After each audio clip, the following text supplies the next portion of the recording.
Em meio à pandemia da Covid-19, noticiários falam o tempo todo que a doença é causada por um vírus. Omicron variants of the COVID-19 virus changed the course of the pandemic. Pessoas infectadas por um vírus misterioso diminuir a disseminação do vírus. No entanto, nem só de vírus são causadas as doenças. Bactérias também são seres presentes nas grandes pandemias da nossa história e são até confundidas com vírus. No solo, na sua casa, no alimento que você ingere e até dentro do seu corpo. Quem nunca ouviu aquela velha história de se pegar o alimento que caiu antes dos 5 segundos, ele não fica contaminado? Pois é, talvez isso não seja bem assim. No programa de hoje, vamos desmistificar isso, entender quem são as bactérias e as diferenças entre elas e os vírus. Para me ajudar nessa descoberta, eu vou encontrar o Dr. Bactéria. Você vai do Dr. Bach? Bach é mais íntimo. Mais chique. Será que você aí de casa sabe a diferença entre vírus e bactéria? A bactéria é um ser vivo porque ela tem uma célula, então ela consegue se reproduzir. O vírus, ele já não tem célula. Sabia que eles podem ter uma relação direta com as nossas origens? Como as bactérias são células mais simples, elas teriam sido as primeiras a surgir no processo evolutivo. O problema é... Quem nunca tirou aquele dia para faxinar? Para limpar bem limpo e eliminar não só a sujeira, mas também as bactérias de casa. E muitos são os produtos que prometem fazer isso. Tem enxaguante bucal, que diz eliminar bactérias da boca, outros que limpam as bactérias da mão. Existem também alimentos que prometem enviar bactérias para o seu corpo. E não faz essa cara de quem não sabe do que eu tô falando, viu? Se você já bebeu leite fermentado com lactobacilos vivos, você com certeza já bebeu bactérias. Mas calma, que essas são do bem. É um período em que se fala muito de doenças e cuidados. Eu decidi me encontrar com o biomédico Roberto Figueiredo, o doutor Bactéria, para tirar dúvidas sobre as bactérias. Tudo bem, doutor? Tudo ótimo, nossa, um prazer estar com você aqui. Muito obrigado por você ter vindo de Manaus aqui para gravar comigo aqui. Puxa vida, nossa, uma viagem longa, mas é gostosa. Sim. Doutor, essa é uma pergunta importante. Que quer se calar. Exatamente. Por que muitas pessoas confundem o vírus com bactéria? Então, eu sou microbiologista, eu sou microbiologista. Quando você fala de microbiologia, a própria palavra já está dizendo, biologia é coisa viva. Micro, bem pequenininho, mas bem pequenininho mesmo, né? Que tem coisas que você não consegue nem ver a olho nu, né? Então, e as diferenças básicas dele, quando você fala de microbiologia, é o estudo que você estuda protozoários. Protozoários são aquelas amebas, giardia, que muita gente tem. Vai pegar uma ameba, não sei o que, tal, giardia, muita criança tem, animais têm esse negócio, aquilo. Tem os eumintos. Eumintos são aquelas lombriga, tênia, aqueles mais compridinhos que ficam no intestino da pessoa. Você estuda os fungos. Os fungos são aqueles que podem estar na parede, no casaco de couro, mas pode ser micose também, que dá aqui na boca das crianças, né? Aí entra nas bactérias, que seria o menor ser vivo, vamos falar assim, porque ele tem uma célula, que a definição de ser vivo é que tem pelo menos uma célula. Então, eu sou ser vivo, que tenho célula, você é o cachorrinho ser vivo. A bactéria é um ser vivo e é porque ela tem uma célula. Então, ela consegue se reproduzir. Então, se eu colocar aqui, dar condições para ela, com água, alimento, ela vai se reproduzir. O vírus, ele já não tem célula. Ele não tem condição de reproduzir.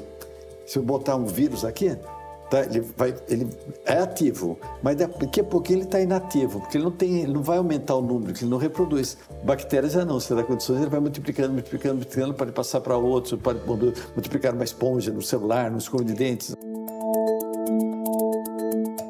Já que você falou de alguns itens, né? Então vou pegar esse daqui, que pode ser uma causa de briga, né? Entre irmãos, principalmente em casa. Aqui tem... Bom, você pegou com o quê? Com a mão, tá? Uma das maiores coisas mais contaminadas que você tem no seu corpo é principalmente boca e mão. E a mão. Oh, que bom. Porque, principalmente a mão, que você pega em tudo, você cumprimenta outra pessoa, pega no corrimão da escada, no botão do elevador, no carrinho do supermercado. Um monte de coisa que a gente nem percebe, né? Espirra. Certo. Né? Tem que espirrar certinho. A pessoa espirra aqui, também não entendi até agora por que espirra assim. Só faz um tubinho, né? Acho que é para agora a sua vez, a sua, vamos democratizar. E depois o que faz com isso? Depois guarda para pôr no celular. Ou vai, exato. Porque o controle é uma das coisas mais contaminadas, por exemplo, que você encontra num hotel. Não é? Porque todo mundo manipula. Por isso que você tem que desinfetar. Né? E agora, como é que se desinfeta? Então, você vai ver, poxa vida, álcool 70, o álcool gel. Por que é chamado 70? Porque tem quase 30% de quê? De água. Então, não posso utilizar. Tá? Então, o único álcool que eu posso desinfetar, não só o celular, como também o controle remoto, é um álcool que não tenha água, que não implique em estragar o aparelho, que é o álcool chamado álcool isopropílico. O outro elemento que você comentou foi esse daqui. Esponja, né? O local mais contaminado que você tem na tua casa, a primeira coisa que passa... Aquele que a gente usa para limpar. Isso! O local que você pensa assim é banheiro. Sendo que não existe local mais limpo que o banheiro. Qual local da sua casa que você lava mais que o banheiro? Não tem, é o local mais limpo. O pessoal pensa que é mais contaminado. O local mais contaminado da sua casa é a cozinha. E a coisa mais contaminada que você tem nesse local mais contaminado é a esponja. Você reparou que as esponjas são vendidas em embalagem com 4? É para usar só uma? Para usar um mês. Para usar um mês. Não é 4 anos. Né? São 4 semanas. Por isso que a pessoa esquece de falar para a gente. Essa é uma ótima dica. Isso. E todo dia a pessoa tem que fazer o quê? Ou ferve, põe numa água fervendo por 3 minutos, ou então, qualquer uma dessas, ou então você pega uma panela, um recipiente, coloca 1 litro de água e 2 colheres de sopa de água sanitária, né? Põe a esponja, deixa por 10 minutos, ou então uma solução um pouco mais tecnológica, né? Você pega a esponja, lava, deixa ela úmida, envolve em papel toalha, coloca no micro-ondas por 2 minutos. Enquanto as bactérias apresentam essa condição de se multiplicarem e até terem suas colônias vistas a olho nu, o vírus não. Ele depende de outros para sobreviver. Eu tenho aqui um smartphone e uma CPU antiga de um computador. Em termos de estrutura, o smartphone e a bactéria se parecem, já que são independentes. A bactéria se alimenta, se reproduz, é um ser unicelular e faz tudo isso sozinha, igual ao seu celular, que é cheio de aplicativos e recursos. Já o vírus precisa de uma célula ou até uma bactéria para viver. Do mesmo modo, a CPU, para se conectar à internet e fazer o que seu celular faz. Ela precisa de se conectar a um cabo, um monitor e outros acessórios. Até por ser um ser acelular, com uma estrutura bem simples, o vírus podem até utilizar algumas bactérias para, vamos dizer assim, sobreviver. Talvez a maior quantidade de vírus são os vírus que infectam bactérias. São chamados fagos.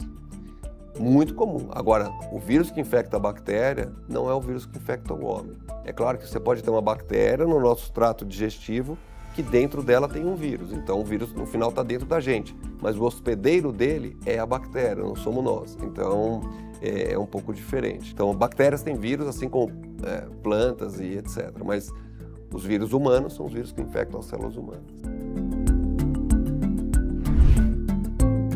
Agora, existe uma confusão, né? Uma dificuldade de saber diferenciar essa questão. Vírus de uma bactéria.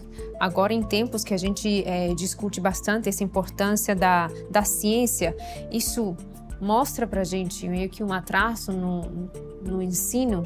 Olha, eu acho que sim, porque é algo super importante. Pelo menos nós, biólogos, achamos que é muito importante que as pessoas deveriam aprender.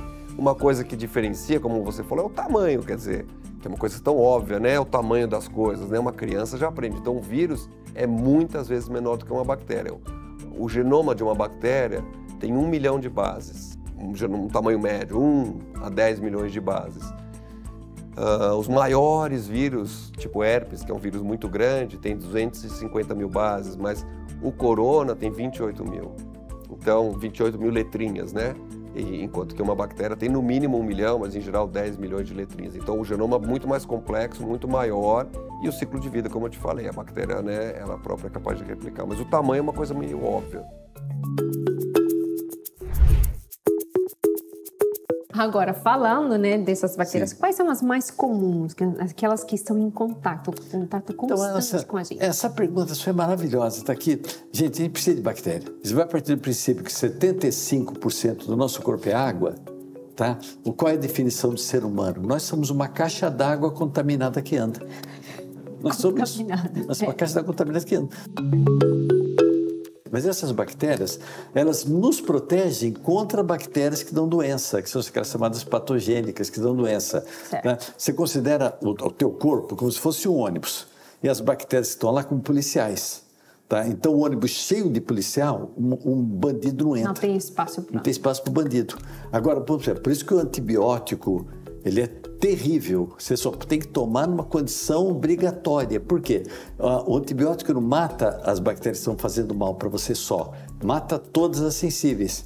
Mas muita gente toma esse antibiótico para combater o vírus e não necessariamente a bactéria. Bom, cada remédio tem uma indicação. Por exemplo, um antimicótico é para fungo, né? Ou então o antibiótico é para bactéria.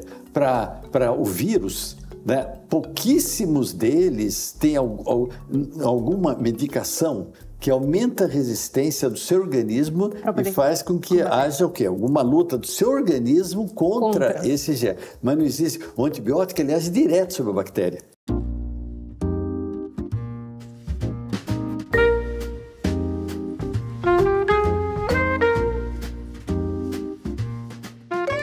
A gente está de volta do intervalo aqui em Origens com o doutor. Nós estamos conversando com o doutor Roberto Figueiredo. Nossa, sabe que é até estranho que ele me chama assim. Né? Porque ele é mais conhecido como doutor Bactéria. Pode chamar de doutor Bach. Bach é mais íntimo. Mais chique. Doutor Bach. Mais curto.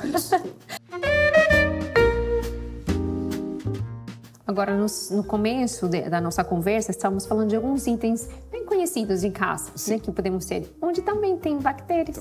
Onde não tem bactérias? Então. Mas vamos colocar esse exemplo. Eu tenho um aqui, né? A escova de dentes. Isso, a escova de dentes, ela é contaminante, principalmente, sabe por quê? Porque a pessoa dá descarga com o tampão aberto. A vovó chega, vou dar tchau pro cocô, traz o neném, tchau, cocô, então o cocô tá indo embora, aperta aquele levanta spray, e bactérias ficam rodando no banheiro todo e cai para a escova de dentes. Com a escova de dentes, que era maquiagem e tal. Então, tem a primeira coisa, fecha, dá tchau, pôr de pé, fecha, dá descarga, né? E a escova de dentes, o que você faz? Você escova, bate na beirada da pia, nada de toalha, né? Aí você pega um desses enxaguantes bucais, certo? Bucais, e dá uma pulverizada na cerda, e deixa num copo, um copo para cada escova. Eu vou com mais um item, que está na mão o tempo todo. Sim. O celular. Você sabe o celular, você acredita, você não vai acreditar uma coisa que eu falo para você, tá? Jura? Eu acredito. Tá bom. Você acredita? Tá bom. Eu acredito. Você acredita. Então, você acredita que tinha gente antigamente que usava celular no banheiro?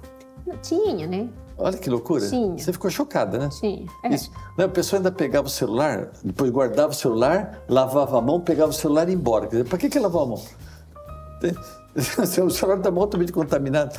Então, você não pode ir no banheiro, né? Não pode... celular, mesma coisa do controle remoto. Você usa o lenço umedecido com álcool isopropílico, não o álcool 70, porque ele tem água. Vai estragar. Álcool isopropílico que você passa... O celular, eu já indico uma vez por dia.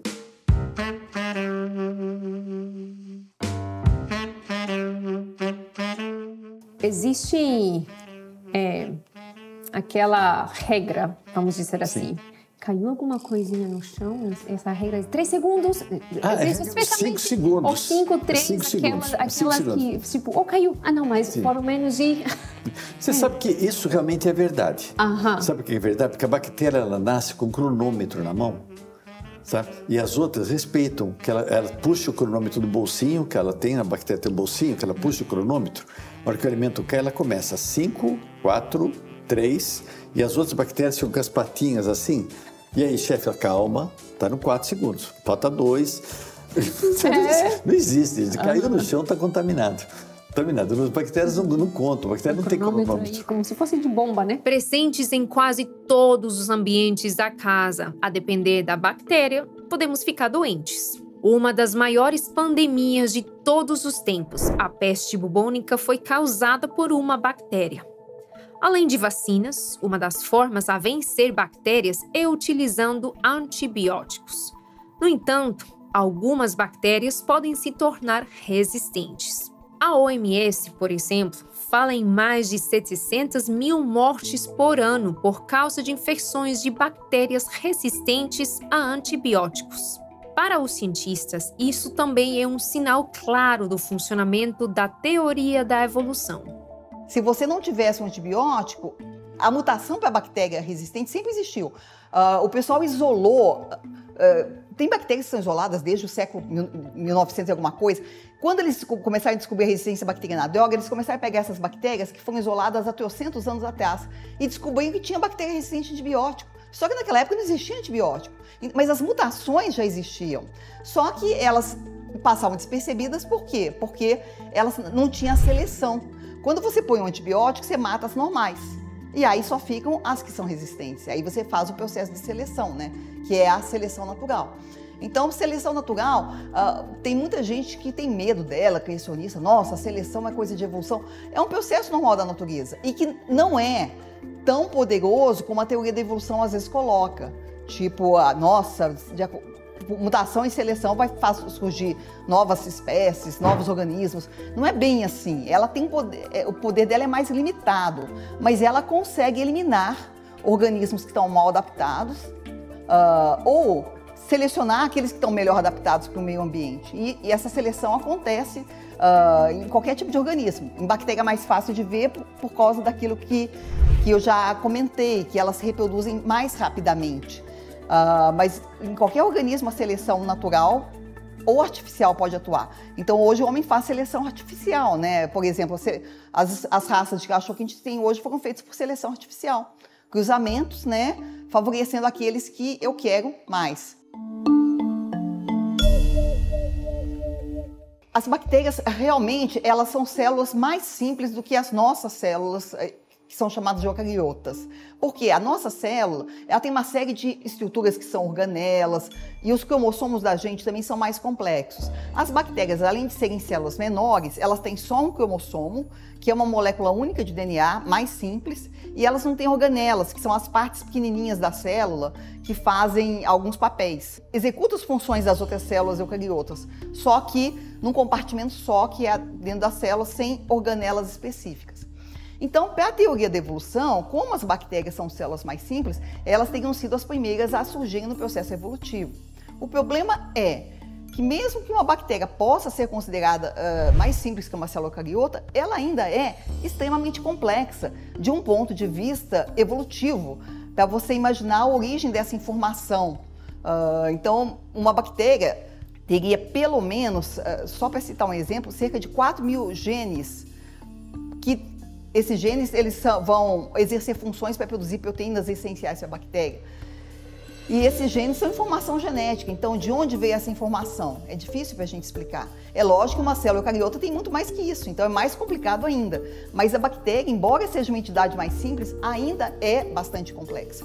E quando você compara as funções, ambas fazem tudo o que precisam para viverem. Elas se reproduzem, elas conseguem sintetizar substâncias, importar substâncias do meio, exportar substâncias, elas estão muito bem. Então, ambas fazem essas funções. Então, embora uma possa ser considerada mais simples, mas ambas ainda são, do ponto de vista funcional, estruturas muito complexas. Estudos científicos apontam para a existência de bactérias multicelulares.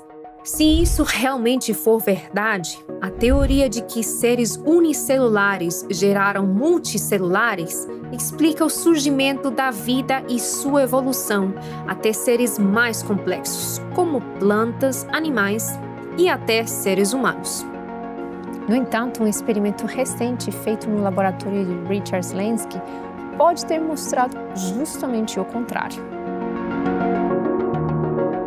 Após observar de perto 70 mil gerações de bactérias, o estudo revelou que genomas bacterianos podem proporcionar apenas pequenas mudanças Mesmo se adaptando a pequenas fontes de alimentos, bactérias não produzem novos tipos de organismos, o que torna quase improvável seres complexos evoluírem de seres menos complexos. Segundo o bioquímico Michael Behe, ele afirma que o processo evolutivo de Darwin é dominado pela deterioração genética. Mesmo que algumas bactérias tenham uma ou outra pequena adaptação, isso parece algo impossível, um custo bem alto. As bactérias, assim como os vírus, né, as bactérias também têm um grande potencial de adaptabilidade segundo o meio onde ela está. Mas, quando a gente fala em grande potencial de adaptabilidade ou adaptação, a gente está falando de vários tipos de elementos que ela pode, sim, se combinar e resistir, né, e absorver, inclusive para sua nutrição, para sua manutenção, mas existe uma esfera de limite. A gente não pode pensar em uma bactéria que pode sofrer grandes mudanças no seu material genético, no seu metabolismo bioquímico, para se tornar um outro organismo muito diferente do que ela é. Quase um impossível, né? É impossível, né? Nós não vemos isso acontecer em momento nenhum da história da ciência pragmática, tá? Então, daquela ciência que você prova, aquela ciência que você testa, que você repete e o resultado é similar, tá? Então, não é possível que isso aconteça. Uma bactéria tem capacidade de adaptação, mas ela continua sendo aquela mesma bactéria com o seu gênero, com a sua espécie, né? Então, ela tem as variantes, as cepas, mas ela não muda de espécie, ela não muda de gênero, ela não muda de grupo familiar taxonômico.